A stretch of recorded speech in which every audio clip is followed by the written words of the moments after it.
Yat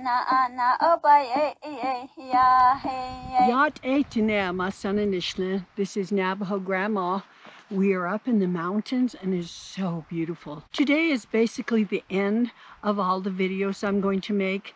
I know I have the prayer one, Delberta W, that you gave, but I'm kind of, I'm waiting on that. It's about prayer. And then there are two others that one about a Hogan and one about a road trip. So there's actually 3 left, but you know, I don't want to hold off on this anymore. Otherwise, most of everything is done. So before I begin, remember, yesterday was April Fool's Day. I made a joke. I told my daughters that I had given Grandpa divorce papers, and then they wrote back and said, April Fools. That was funny. It wasn't really funny, but it was funny. So now it's April, and so we need to know what it is in the Dine Bizaad. Can you see this? Okay, that's what it says, April. And this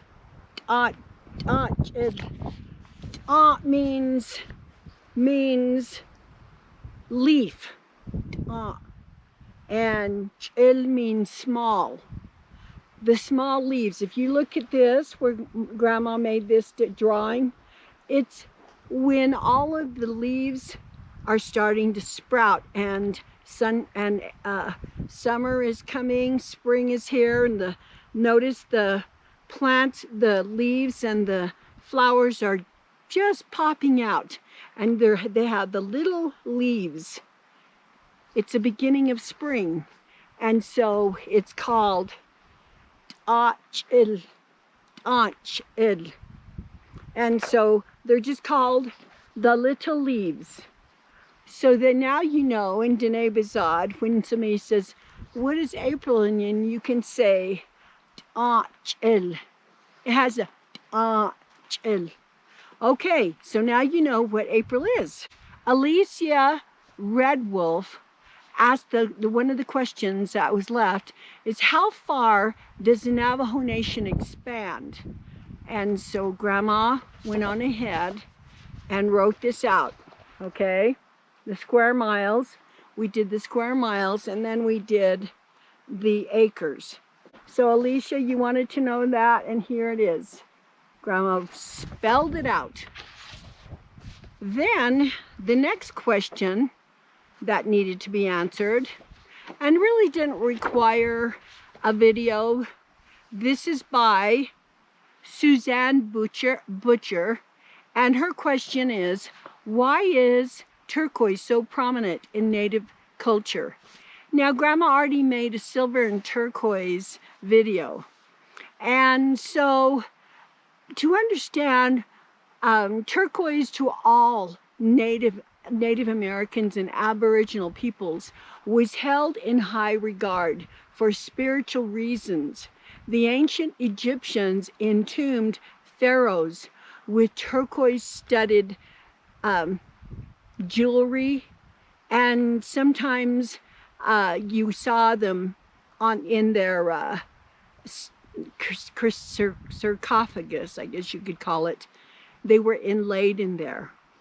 And also, again, if you remember the silver and turquoise jewelry video, Grandma goes into this about Persia. Now, whenever the women wore turquoise, and if it changed color, you remember that if it did, it meant something evil or bad was to happen to the person. And but in the same token, they also believed that turquoise brought victory and holiness. So between that, that's what the Persians believed. Now, also turquoise brought good fortune, and also it also said if when you wear it, you could communicate with the dead. And or it aided in healing and positive energy. It was symbolic too of happiness, self-confidence, protection from negative energy. The stone were in the creation myths, and they brought great power. They made the wearer attractive and beloved. To some tribes, turquoise represented strength, skill, invincibility. Some attached pieces of the stone to their bows and arrows and basically became precise and invincible hunters and warriors. It is said, remember when it said, it is said, that turquoise played an important role in many cultures since a few thousand years after the last ice age, which is 10,000 years ago. So, and again, I want to remind you that the Ojibwe, who were creators of the dream catcher, attached turquoise spiders to their dream catcher. The next is snail mail. Now, snail mail asks, how do you integrate ancient culture customs into modern day life? So snail mail, I went all out. Now this one, I did a lot, and here it is. Grandma did some more sketching, and I don't know if you can see this. I hope you can. And I'm just going to name like 3 of them, okay? Because I don't want to go into depth. You've already gotten a lot of this culture and traditions from my videos. So now Grandma's never gone a little in depth in with this, the Hogans, okay? We have a male Hogan, we have a female Hogan. The female Hogan is called Namaza, and it was more rounded. The male Hogan basically was more triangular, and I will read this. Building our Hogans of wooden poles, tree bark, mud, straw. The doorway was to the east, the direction our Creator shall return. The male Hogan forms 3 interlocking poles. Look over here. From the frame, the female Hogan rounded, hiding the 5 facet shapes created with thick walls for when finished, or for family dwelling. The Hogan was blessed by anointing the poles with cornmeal in clockwise direction. When finished, a medicine man gives a blessing to keep life in balance, a place of respect and learning. It was considered a living being, enough to protect its inhabitants. The Hogan brings harmony, happiness. It becomes a holy place. The Hogan is built in harmony. The roof represents the sky. The wall represents the trees and the mountains. And the floor is the earth. Because of harmony in which the Hogan is built, the family can endure hardships and grow in part of the harmony between the sacred mountains under the care of Mother Earth and Father Sky. So again, if you look at the male and the female Hogans, and they are still built, and those were from our ancestors. And so just for your own knowledge, if you go down to the reservation, you'll find them, and they are still in existence. And people still live in them. Next of our ancient ancestors, you know, the way we were asked, is the sheep herding of our Chudo sheep. Now, Grandma sketched this Chudo sheep, okay? And they kind of look like this. They have a lot of, they came, and remember the Spaniards brought them in the 1600s. And I will read this.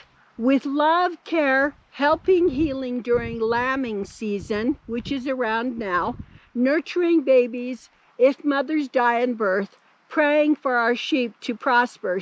We shear twice a week.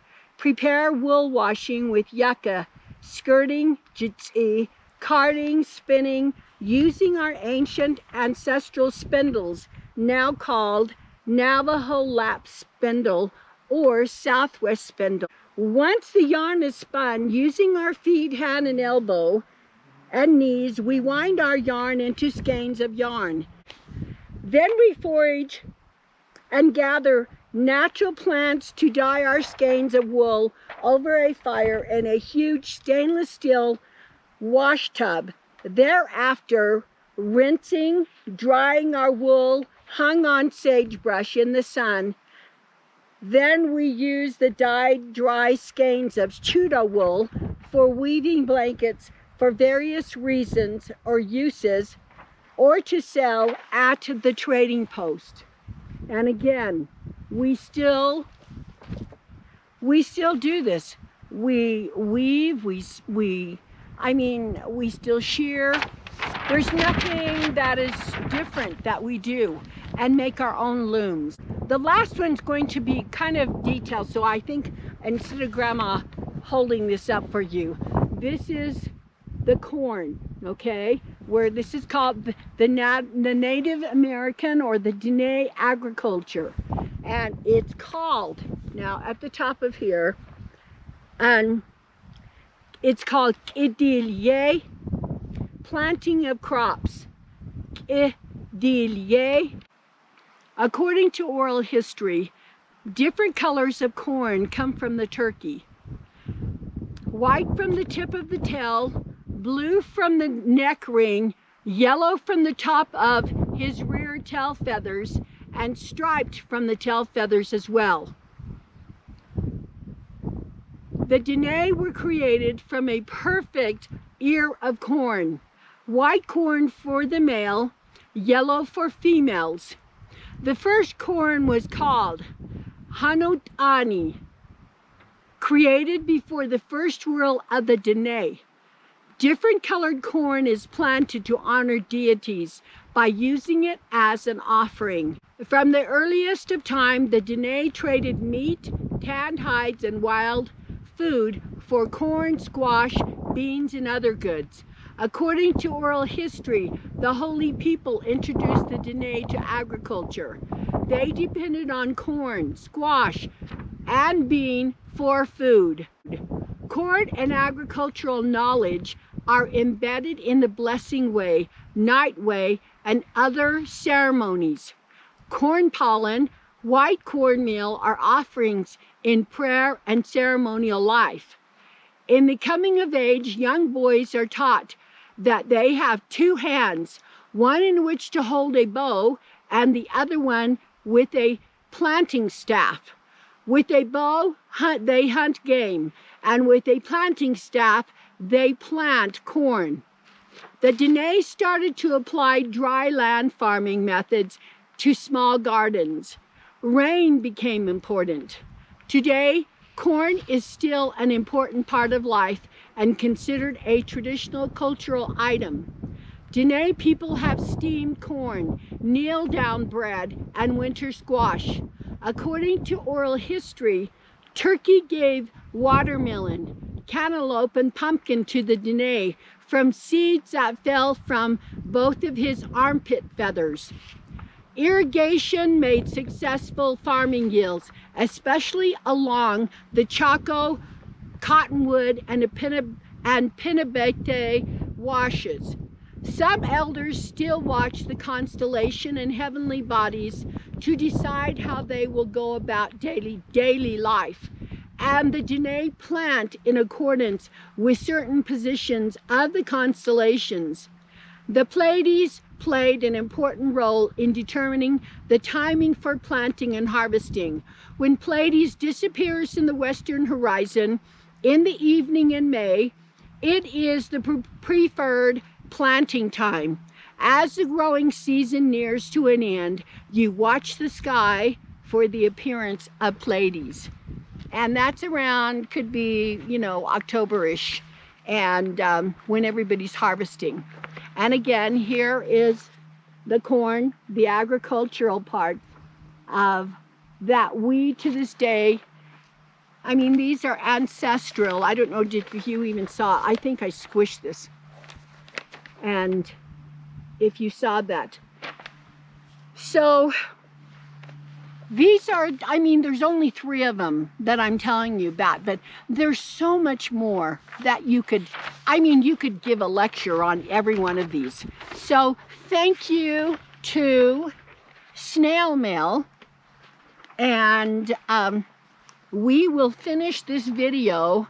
Now the joy will be, like I said, okay, we took care of the last, we took care of Alicia Redwolf, Snail Mail, Suzanne Butcher, and then Delberta W. Your video is really, I really need to be, Delberta W., I need to make the video yet, and because it's so an important part of our heritage, prayer, and how we go about doing this. I really didn't want to because it's so sacred to share, but I think if I just kind of do the outskirts, it'll come out pretty good. So I'm waiting on that one, but we're still going to have the drawing. And then Gene Douthit, he wanted to see a traditional Hogan. I've still yet to make, go down and find one and ask if it's okay to show you and teach you about that. Mike Grabe, you have a road trip. Now, we were planning a road trip in April, but due to this new it's not pandemic, this new sickness that's coming, the nations are, and there's closures that they're talking about. And it makes me sad, but we'll work on that. So this is Grandma, April Fools. Grandma's gonna quit. April Fools. And this is it. And then the next, thank heavens, we're finally gonna have the drawing. And I'm not sure if I'm gonna do that tomorrow, or I'm not. Grandma is not sure, because I'm afraid that I will be doing this by myself. So who knows what it's gonna come out to be like. So enough said. I love you and thank you for watching. Thank you for your comment. So with love and happy April. Chill. Here we are again. Chill. We're gonna have a happy April. That is it. Hagone.